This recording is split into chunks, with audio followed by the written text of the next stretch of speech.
زیادہ میں جدا ہو نہیں سکتا، اب اس سے زیادہ میں تیرا ہو نہیں سکتا، بس تو میری آواز سے آواز ملا دے، بس تو میری آواز سے آواز ملا دے، پھر دیکھ کہ اس دیش میں کیا ہو نہیں سکتا۔ جناب صدر، معزز اساتذہ اکرام اور میرے ہم مکتب ساتھیوں، السلام علیکم ورحمۃ اللہ وبرکاتہ۔ آج 26 جنوری یعنی یوم جمہوریہ کی پرخلوص مبارکباد قبول ہو۔ دوستو، جیسا کہ آپ جانتے ہی ہیں کہ تن کے گورے مگر من کے کالے انگریزوں کو ہم نے اس دیش سے بھگا دیا، تو ضرورت اس بات کی تھی کہ ان کے کالے قانون کو بھی اس دیش سے ہٹا دیا جائے۔ لہٰذا 26 جنوری 1950 کو ڈاکٹر بھیم راؤ امبیڈکر کی صدارت میں ایک خوبصورت سا قانون بنایا گیا۔ دوستو، دیش یا تو موبوکریسی سے چلتا ہے یا پھر ڈیموکریسی سے۔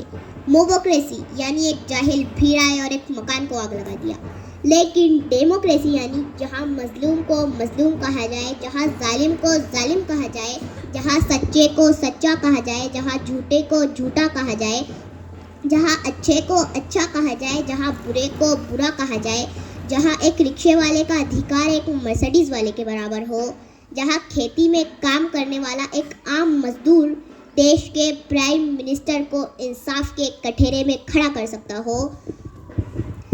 لیکن اپنے دل پر ہاتھ رکھ کر سچ سچ بتانا کہ اس خوبصورت سے قانون پر عمل کیا جا رہا ہے؟ نہیں۔ کیوں؟ کیونکہ سیاست اس وطن کی اس قدر گندی نہ تھی پہلے، ردائے مادر ہندوستان میلی نہ تھی پہلے، مگر پہلے سیاست میں لفنگے بھی نہ آتے تھے، گلی کے چور اچکے جیب کترے بھی نہ آتے تھے، جو ہوتا تھا شریف انصاف پہنتا تھا وہی کھدر، جو باعزت ہوا کرتا تھا بنتا تھا وہی لیڈر۔ مگر اب تو شریف انصاف کی گنجائش بہت کم ہے اور سیاست میں وہی آتا ہے جس کے ہاتھ میں بم ہے۔ تعصب کو بڑھاوا دینے والے رہبروں بولو، ضمیر و ظرف کے سوداگروں اپنی زباں کھولو، تمہارا فرض کیا ہے اور یہ کیا کر رہے ہو تم؟ جوانان وطن کے دل میں نفرت بھر رہے ہو تم۔ سیاست کو بھی تم لوگوں نے کاروبار کر ڈالا کہ شاخِ گلسی نازک شے کو بھی تلوار کر ڈالا۔ ضرورت تھی اجالوں کی، اندھیرا کر دیا تم نے، کہ لفظ رہنمائی کو بھی گندا کر دیا تم نے۔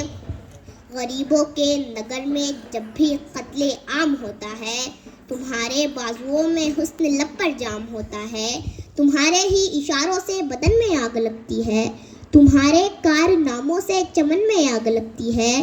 تمہیں ہندو سے ہمدردی نہ مطلب ہے مسلمان سے، تمہیں ہندو سے ہمدردی نہ مطلب ہے مسلمان سے۔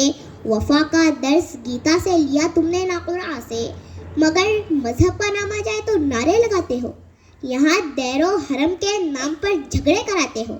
چلایا جنگلی قانون انسانوں کی بستی میں، گرے ہیں مندر و مسجد تمہاری سرپرستی میں شاعر ہوں، جو دیکھوں گا وہی ہر بار لکھوں گا، تمہیں غدار لکھا ہے تمہیں غدار لکھوں گا۔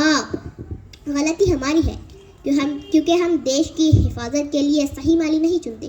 ہمیں ایسے مالی کی ضرورت ہے جو ہندوستان کے گلشن کو پانی سے نہیں اپنے خون سے سینچے، اور گلشن کے ہر پھول کو اتنا ہی پیار کرے کہ ہر چھوٹے سے چھوٹا پھول کہے کہ حالانکہ میں چھوٹا ہوں لیکن مٹی مجھے اتنی ہی دیتی ہے جتنے بڑے پھولوں کو ملتا ہے۔